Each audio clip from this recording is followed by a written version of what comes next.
हम डरते हैं क्योंकि हमसे गलतियां हो सकती है।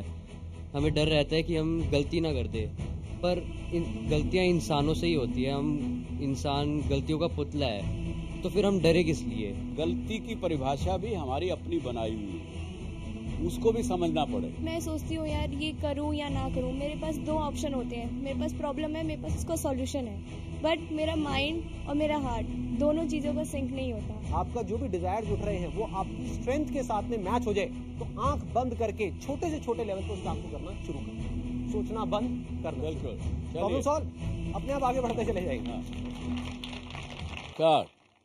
Welcome back. पिछले हफ्ते हम लोग सब मिले, आज फिर मिल रहे हैं। कुछ चेहरे नए भी नजर आ रहे हैं। पिछले हफ्ते का हमारा जो सब्जेक्ट था हम खत्म नहीं कर पाए थे, वो था कि फियर, डर जो एक चीज है जो हम सभी को घेरे रहती है। कई बार उसका हल नहीं नजर आता, हमारे कामयाबी में उसका बड़ा नेगेटिव इम्पैक्ट पड़ता है। कई बार जब डर लगता है तो किसी जॉब के लिए भी अगर हम इंटरव्यू देने जाते हैं तो वो भी वहां भी फेल हो जाते हैं। भले ही हमारे में सब तरह की काबिलियत है, लेकिन फिर भी केवल डर की वजह से हम जो बोलना चाहते थे वहां नहीं बोल पाए, या डर की वजह से फंबल करने लगे, कुछ बातों का जवाब उल्टा सुल्टा मुंह से निकलता है। उस डर का क्या हल हो, आज के इस एपिसोड में हम लोग उसका कंक्लूजन करेंगे।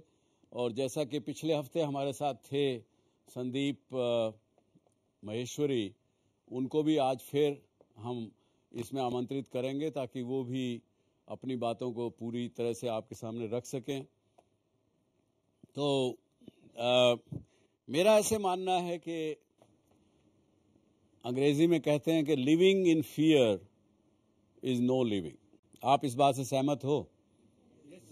कहावत है हमारे बुजुर्गों ने कही, डर डर के जीने से तो अच्छा है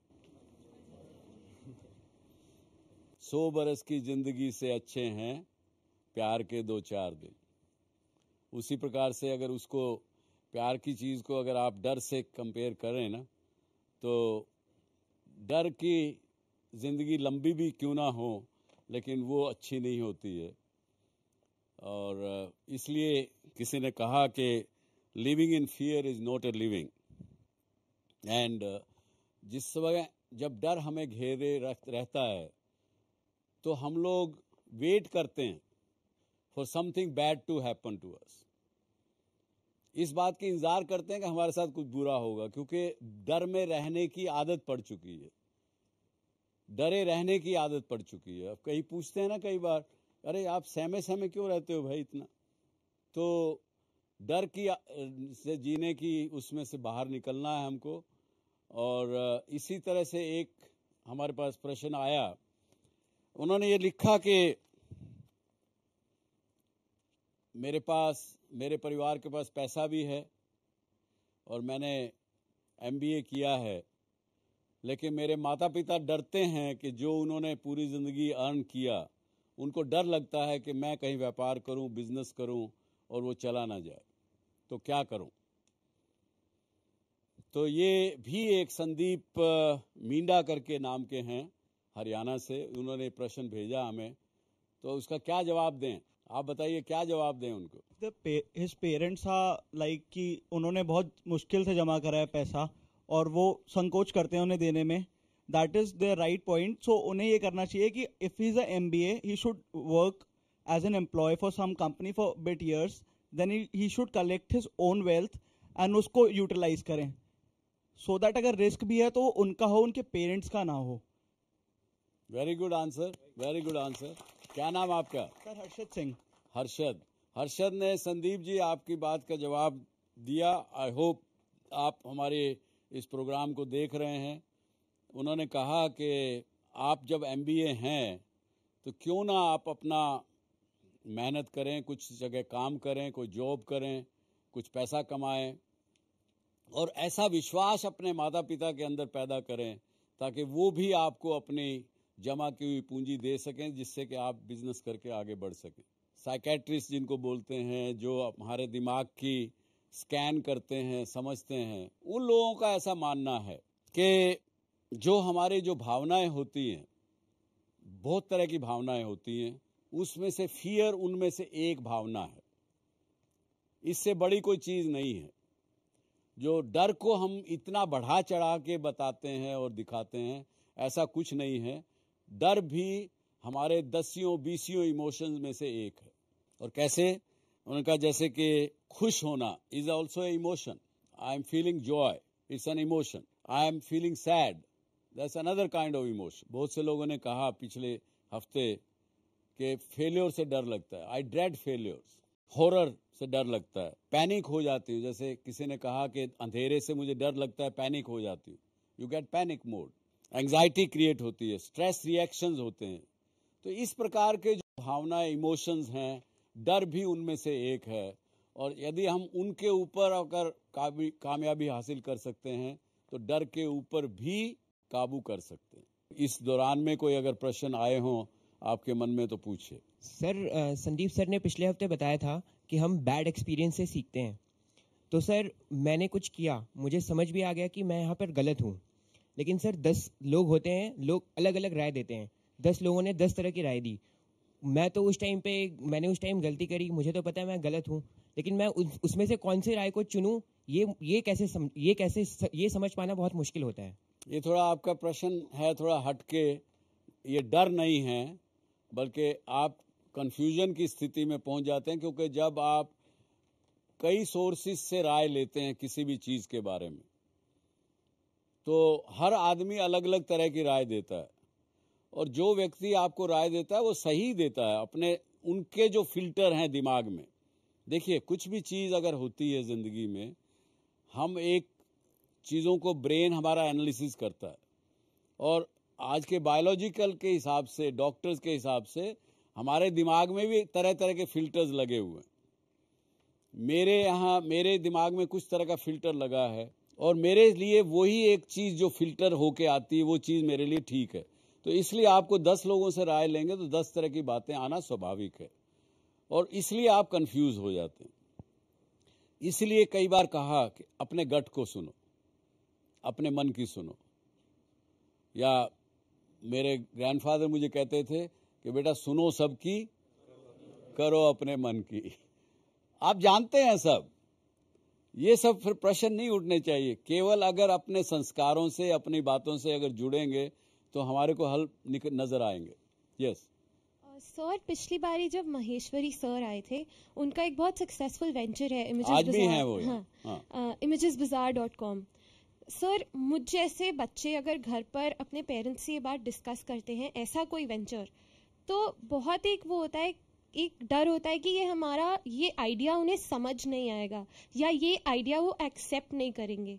सिर्फ ऐसा आइडिया नहीं, बहुत कुछ ऐसी चीजें होती हैं। जैसे हमारा इस जनरेशन का एक वो है कि हम लोग यूजुअली रात को लेट सोते हैं, पर क्यों? अगर पापा या मम्मी कमरे में घुस जाएं तो हमको उस चीज का डर लगा रहता है। जब हम बात कर रहे होते हैं किसी से फोन पे, हमको ये डर होता है कि कहीं पापा ना आ जाए, पकड़े जाएंगे, कहीं मम्मी ना आ जाए, पकड़े जाएंगे। तो ये एक जो जेनरेशनल गैप है, वो भी एक तरीके से हम लोगों में एक डर क्रिएट कर रहा है। It could be a positive वाला डर कि हाँ, हम लोग को अपने रूट से कनेक्टेड रहने की एक रिमाइंडर मिलता रहता है। It can also be a negative वाला डर कि हम कुछ नया कर ही नहीं पा रहे हैं। देखिए, इसका जवाब कुछ तो संदीप जी को जब बुलाएंगे तो उससे भी सुनेंगे। लेकिन मैं ये समझता हूं कि ये दो चीजें हो सकती।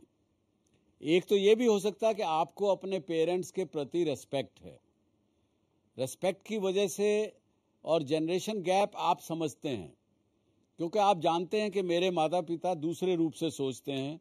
मैं जिस ढंग से सोचता हूं या सोचती हूं, वो उनका सोचने का नजरिया अलग है। आप ये बात भली भांति जानते हैं। और क्यों जानते हैं? क्योंकि आज की आपकी जो जनरेशन है, आपके पास इतनी इंफॉर्मेशन अवेलेबल है एक प्रेस ऑफ ए बटन के ऊपर, तो नेचुरली आपके पिताजी से आप ज्यादा जानते हैं। मेरे से ज्यादा जानता है मेरा बेटा, उससे भी ज्यादा शायद मेरा ग्रैंडसन जानेगा। तो आप समझते हैं उस बात को। और लेकिन डर तो तभी होता है, जैसे पिछले हफ्ते उन्होंने कहा कि अगर मैं कुछ गलत करूंगा तो डर लगेगा।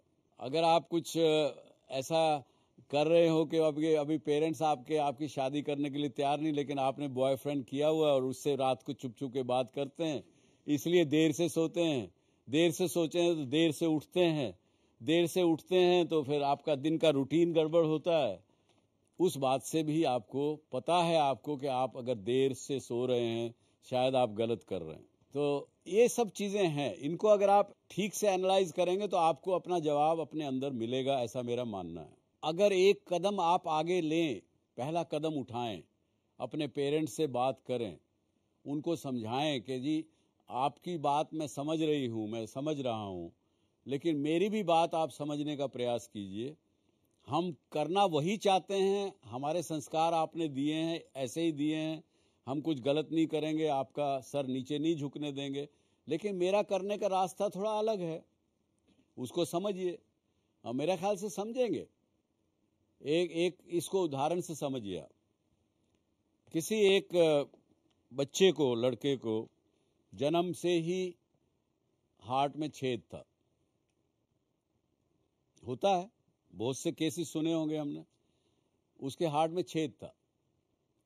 उनकी मां हर वक्त चिंता करती थी, डरती थी, उसको कहती थी खेलो मत, ज्यादा थकान मत लाओ, शरीर में इतना थको मत जिससे कि कोई समस्या आ जाए। और जैसे जैसे वो बच्चा आगे बढ़ता गया, उसके बाप ने समझा, उसके पिता ने समझा कि मेरी पत्नी इस बच्चे को जो नेचुरल बच्चे का अपब्रिंगिंग होना चाहिए वो नहीं हो पा रहा। तो उसने अपनी पत्नी को बैठा के समझाया कि देखो, अगर आप इतना ज्यादा इसको प्रोटेक्ट करोगे, नर्चर करोगे, तो ये बच्चा जिंदगी में, पूरे विश्व में, लोगों में, कंपेटिटिव वर्ल्ड में कामयाब नहीं हो सकेगा। कहीं समझ में आ गई तो उसको छोड़ दिया खुला। तो कई बार कुदरत की देन होती है, कुदरत के पास बहुत अपने हल हैं।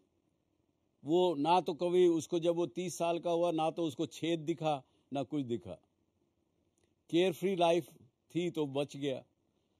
तो ऐसा ही, आज मैं उस देश का नाम नहीं लूंगा, लेकिन क्योंकि ये पब्लिक फोरम है, एक देश ऐसा है, छोटा सा देश है, वहां पे इतनी प्रोटेक्टेड लाइफ है, इतनी सैनिटाइज लाइफ है कि कोई इंटरनेट उनको देखने को नहीं मिलेगा, कोई वहां पे एडल्ट प्रोग्रामिंग देखने को नहीं मिलेगी, कोई न्यूज भी है वो सेंसर होती है उस देश में।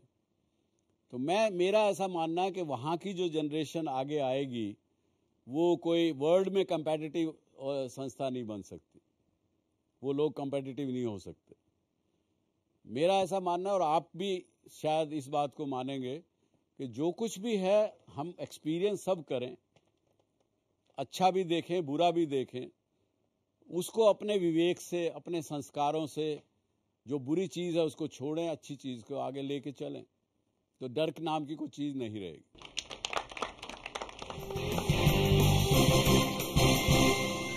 जो चीजें हम चाहते हैं लेजिटिमेटली, जो शास्त्रों में, किताबों में कहा गया कि ये तुम्हारे सुख डिफाइन किए गए हैं लाइफ में, एक गृहस्थ व्यक्ति के लिए, कोई बैचलर है तो अलग बात है, कोई सेंट है तो अलग बात है, लेकिन नॉर्मल लिविंग पर्सन के लिए, ह्यूमन बीइंग के लिए 4 सुख बताए गए। और अगर उसका रिवर्स होगा तो उसका डर लगेगा।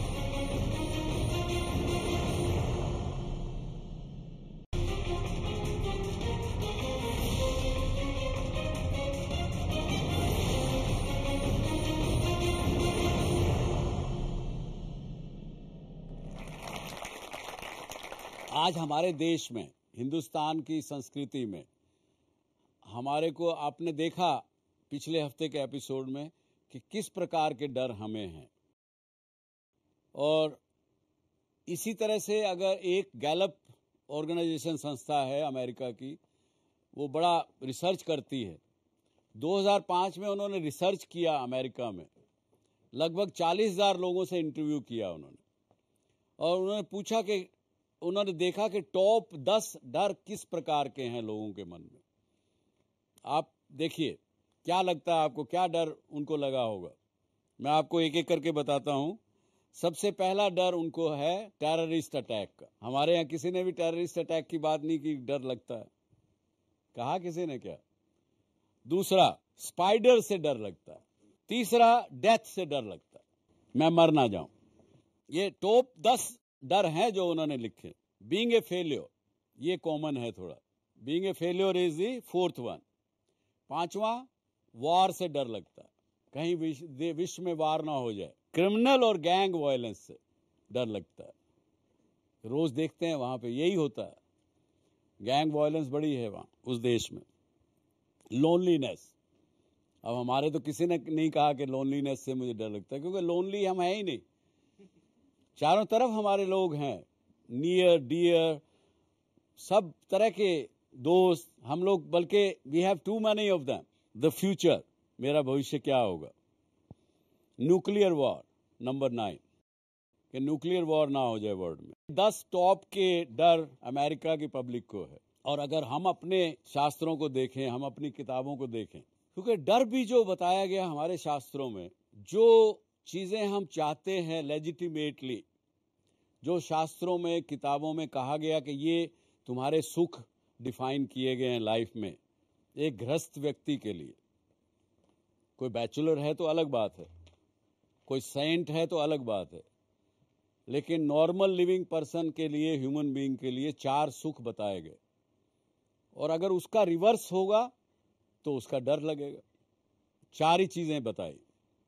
और क्या कहा उन्होंने?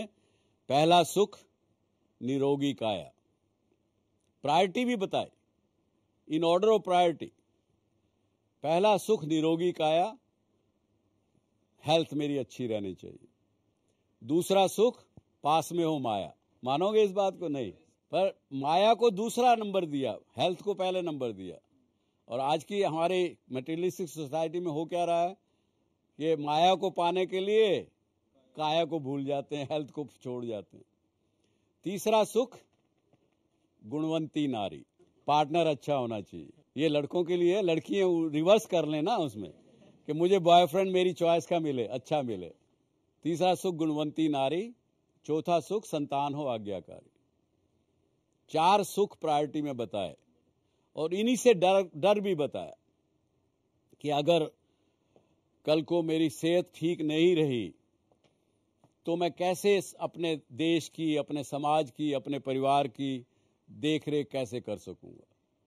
हर चीज में ये लिखा है कि मैं, क्योंकि हम एक सामाजिक प्राणी है, उस तरह से उन्होंने सब सोचा, दूसरे का काम कैसे कर सकूंगा।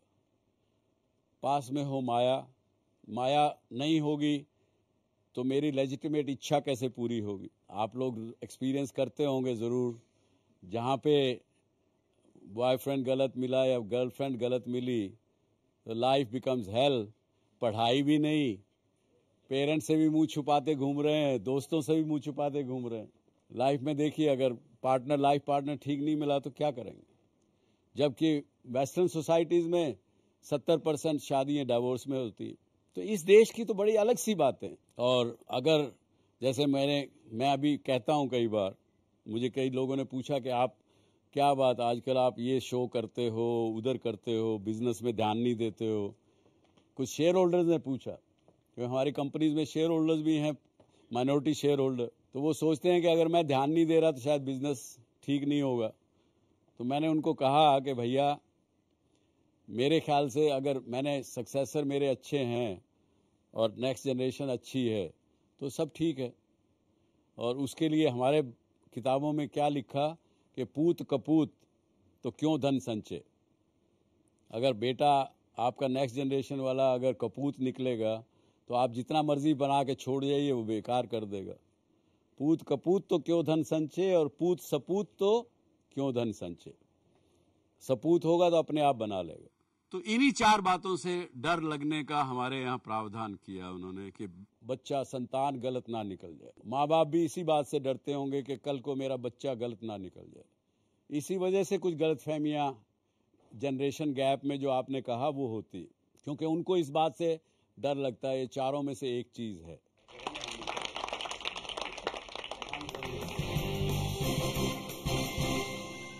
जो आदमी सही सोच नहीं सकता, क्या वो सही बोल सकता है? इम्पॉसिबल। जो सही बोल नहीं सकता वो सही करेगा क्या? तो सारे जो कर्मों की बात हो रही है वो यहां हो रही है, और वो कर्म क्या है?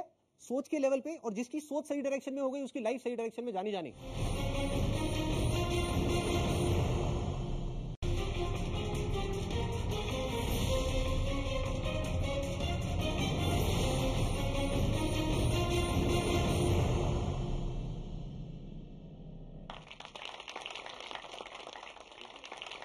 अभी मैं वापस बुलाता हूँ संदीप महेश्वरी जी को, वो आपसे आगे बात करेंगे, हम भी करेंगे। आइए, come Sandeep. Thank you so much. हाँ, अभी मैं यहाँ बैठा हुआ था तो मेरे साथ में, आप what's your name? Abhimanyu sir. Abhimanyu. Abhimanyu ने मेरे से एक बड़ा इंटरेस्टिंग सा एक क्वेश्चन पूछा और स्पॉन्टेनियसली मेरे अंदर से कुछ निकल के आया, and I thought it's very relevant for the all of you and like say for all the people who are watching me right now. What did you ask? आपने क्या पूछा था? कि सर जब आपने स्टार्ट किया तो आपको सपोर्ट मिला या? हाँ, और एक आपने पूछा था कि अगर आपको डर नहीं लगता कि आपका आइडिया कोई कॉपी कर लेगा तो क्या होगा? जब आपने शुरू किया था आपको डर नहीं लगा कि अगर आपका बिजनेस आइडिया किसी ने कॉपी कर लिया तो क्या होगा? हाँ। तो मेरे अंदर से स्पॉन्टेनियसली एक आंसर निकल के आया कि मुझे डरने का टाइम ही नहीं मिला। Very good. I was so busy.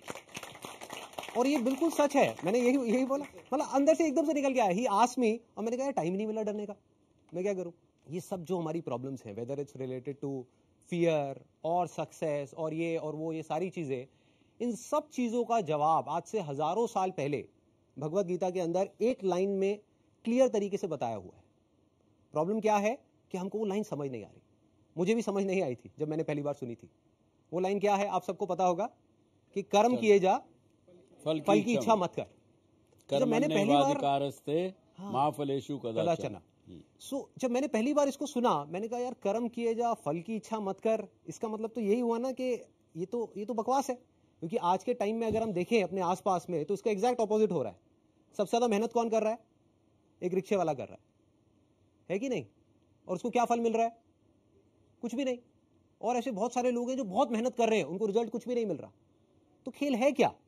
खेल क्या है कि हम इसको बारीकी से समझ नहीं पाए। मैं भी समझ नहीं पाया था। एक एक वर्ड को इसको पकड़ने की कोशिश करी और समझ आया, तब क्लियर होता चला गया कि एग्जैक्टली कर्म करना कैसे है। देखो, कर्म भी सही डायरेक्शन में करना है तभी रिजल्ट आएगा ना। सक्सेस यहां है, आप वहां भागे जा रहे हो। आप कह रहे हो यार मैं तो 10 साल से भाग रहा हूं, अभी तक मेरे को सक्सेस मिली नहीं। तो फंडा क्या है कि डायरेक्शन गलत है। कर्म गलत डायरेक्शन में हो रहे हैं। अगर कर्म सही डायरेक्शन में हो जाए तो प्रॉब्लम सॉल्व।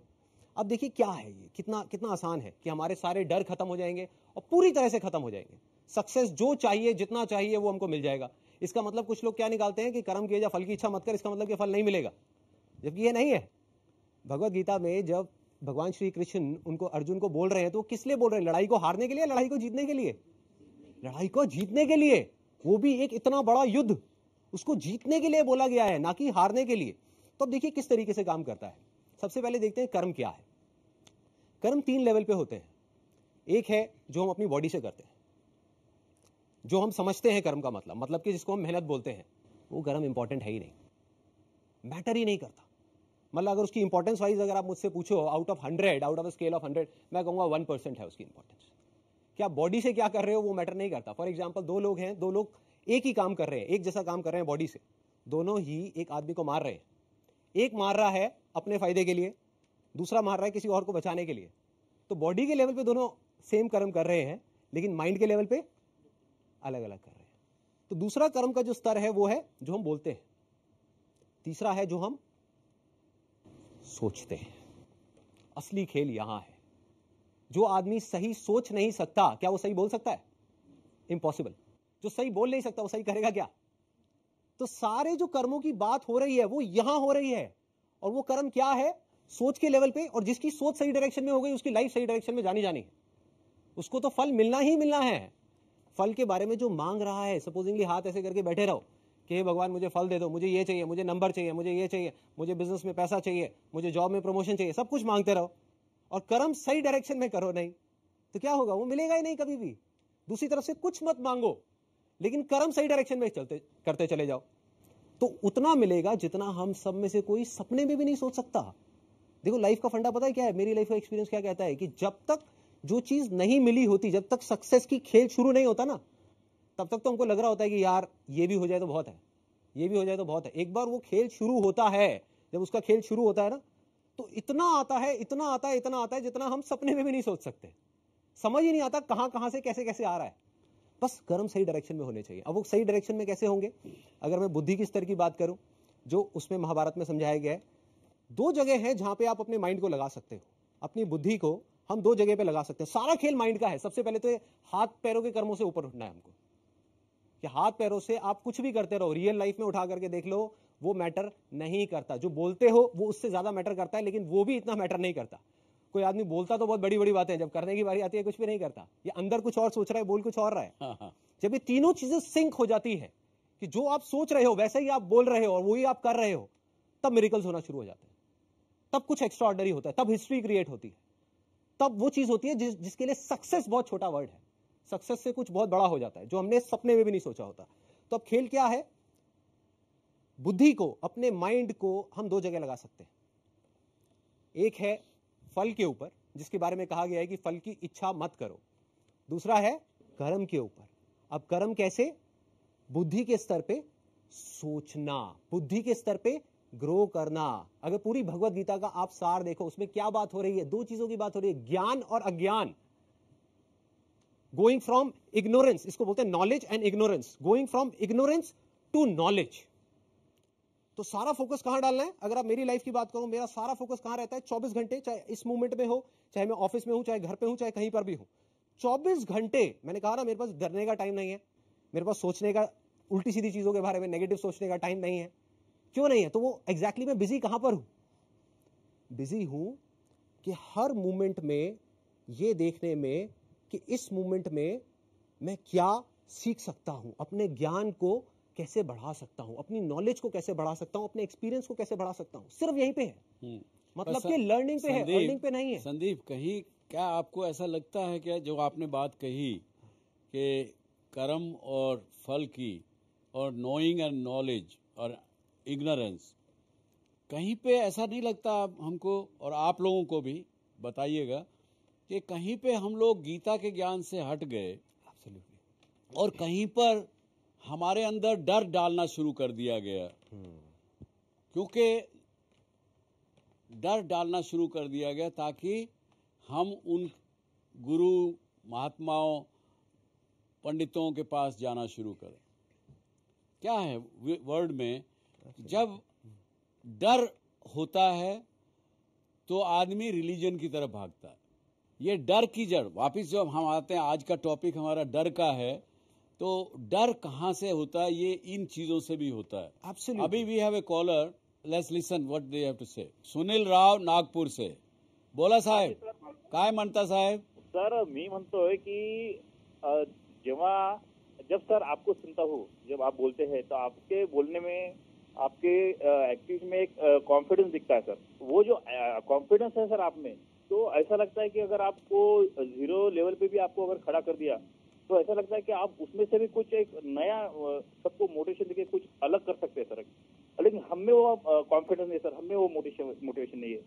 हालांकि मैं भी एक जॉब कर रहा हूँ, I am government servant, but जबकि मैं अपनी जिंदगी में कुछ डिसीजन लेना चाहता हूँ सर, मेरे को कॉन्फिडेंस नहीं आता। या मैं कुछ करना भी चाहता हूँ तो कर नहीं पा सकता सर। तो ये कॉन्फिडेंस कैसे लाया जाए सर, जैसा आप में पाया जाता है? देखिए राव साहब, ये कॉन्फिडेंस कैसे आता है? क्योंकि जो ओरिजिनल चीज है, जो सच्चाई है, जब तक मैं उसके साथ चलता हूं तो मेरे अंदर कॉन्फिडेंस रहता है।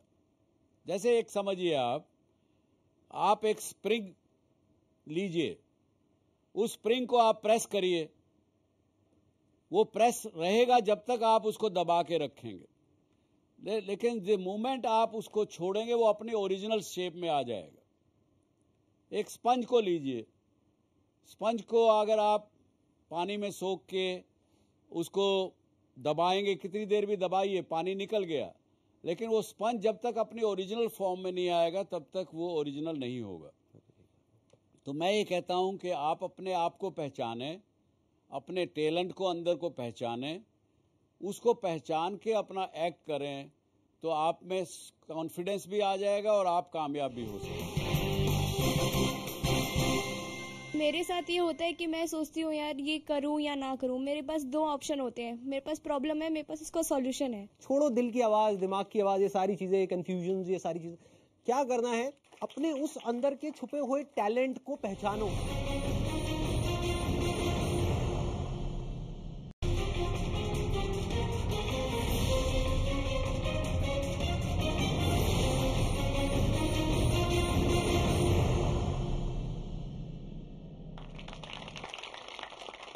आज अगर संदीप, अगर हम देखें आज विकिपीडिया के ऊपर जाके कहीं भी आप लोग देख सकते हो, प्रेस फियर, आपको कम से कम 1000-2000 पेज पढ़ने को मिल जाए। और अगर रियल में देखें, फियर जैसे मैंने कहा कि केवल एक हमारे 10-20 इमोशंस जो हैं उनमें से एक है, और उसको ठीक करना अगर आप समझना चाहते हैं तो आपने जैसे रिया ने कहा पिछले हफ्ते, वो रिया की बात समझ जाएंगे तो आपको फियर फिर आगे नहीं होगा, और ये हमारे अपने अंदर है।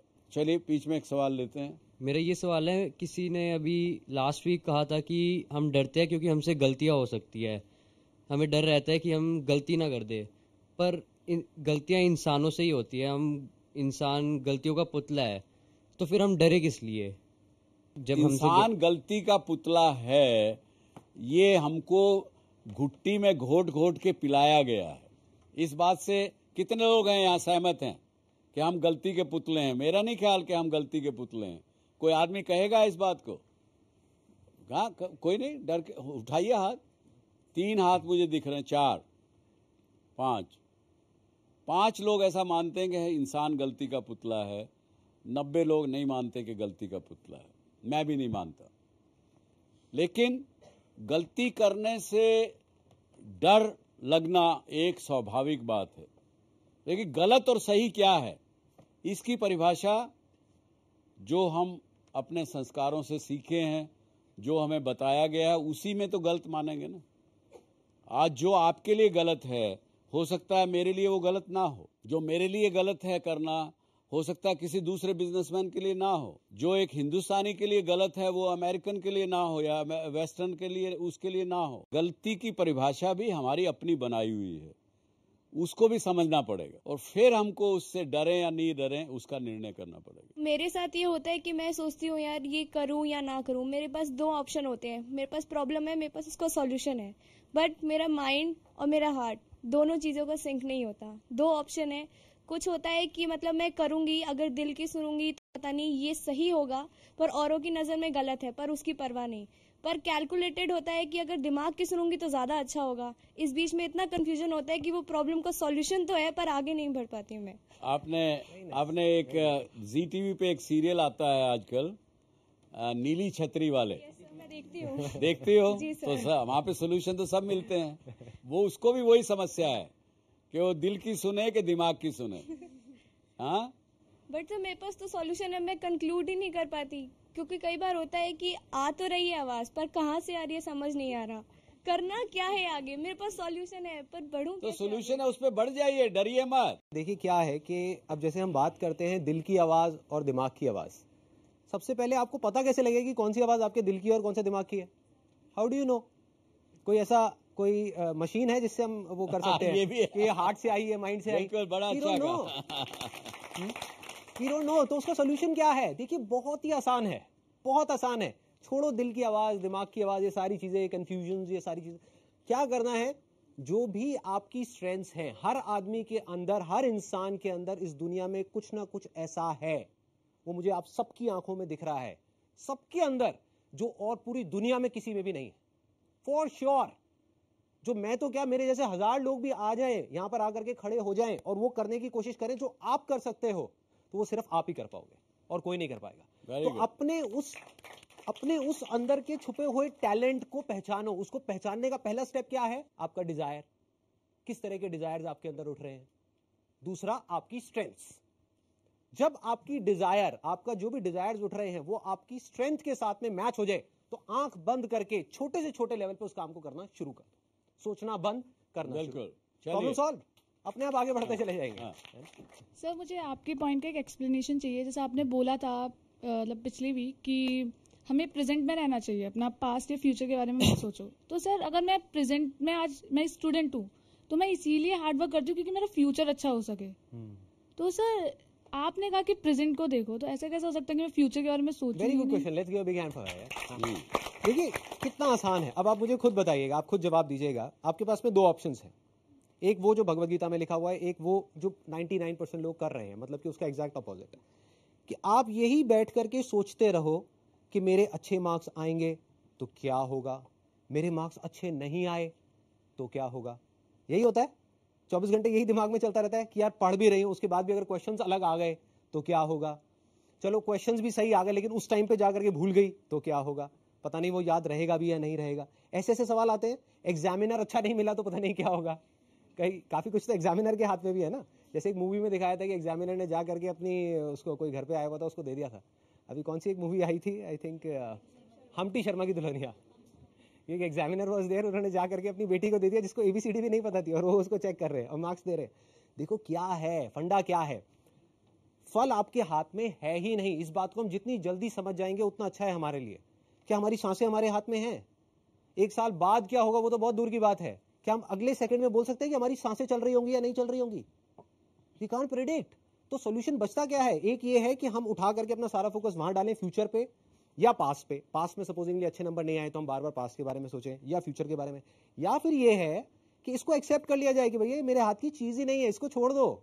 अभी मेरे हाथ में क्या बचा? जैसे आपने उसको छोड़ दिया, उस फल को ही आपने छोड़ दिया कि नंबर अच्छे आए बुरा आए मेरे हाथ में नहीं है। मेरे हाथ में क्या है कि आज और अगले 6 महीने तक जब भी एग्जाम रह गए हैं, मुझे सिर्फ पढ़ना है, दिल लगा के पढ़ना है, मजे से पढ़ना है, और उससे आपको प्यार हो जाए। अभी प्यार किससे है? नंबर से है। ये हमारी सारी जड़ है लाइफ की प्रॉब्लम्स की। प्यार किससे है? अर्निंग से है। नेम फेम मनी मिल जाए, सबको मिल जाए, सबको चाहिए, लेकिन मिलेगा कब? जब लर्निंग होगी, जब पढ़ोगे तभी तो नंबर आएंगे। तो सारा ध्यान अगर हम उठा करके यहां डाल दें और रिजल्ट को, जिसको भी आप मानते हो, सपोजिंगली भगवान को मानते हो या डेस्टिनी को मानते हो, उस पर छोड़ दो, लीव इट, और कंप्लीटली अपना फोकस, अपना सारा ध्यान ले आओ पढ़ाई के ऊपर, तो नंबर आएंगे।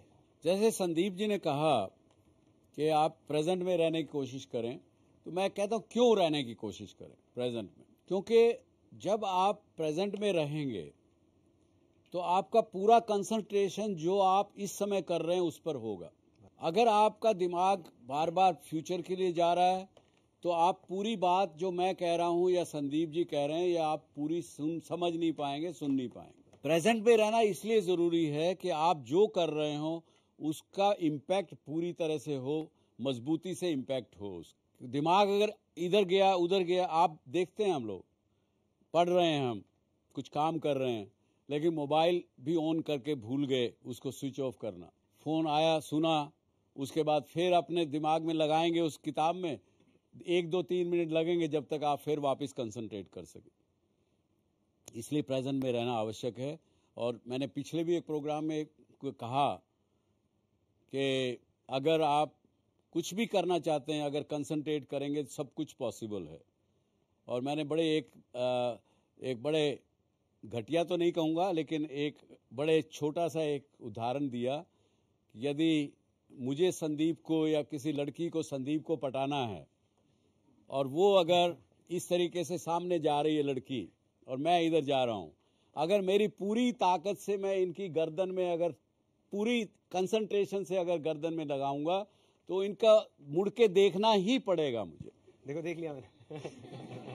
ये कभी तजुर्बा करके देखना, किसी लड़के पर दिल आया हो आपका, उसको देखना पूरे तरीके से, he will have to turn and see it.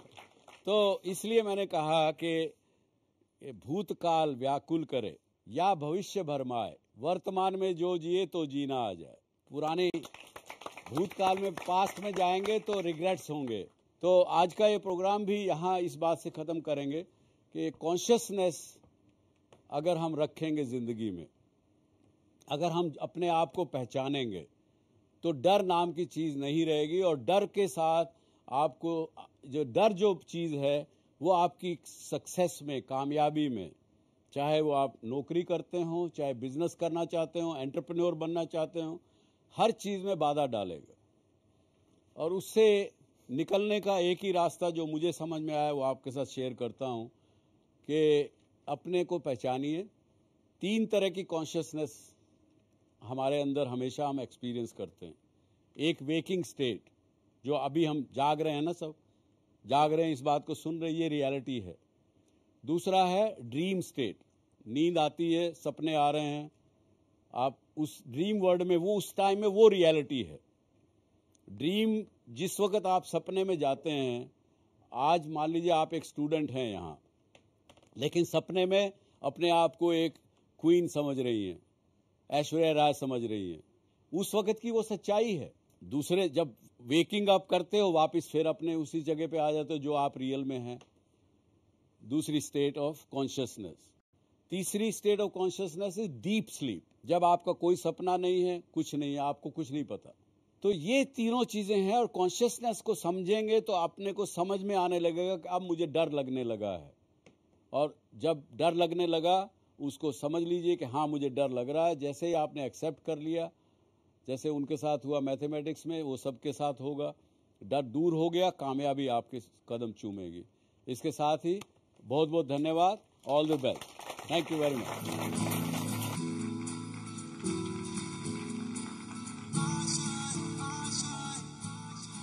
जर तुम्हाला डॉक्टर सुभाष चंद्रा शो मध्ये सहभागी होण्याची इच्छा असेल तर आम्हाला SMS करा, DSC स्पेस द्या, तुमचं नाव टाईप करा आणि पाठवा 57575 वर। तुम्ही ईमेलही करू शकता dsc@zmedia.slgroup.com वर।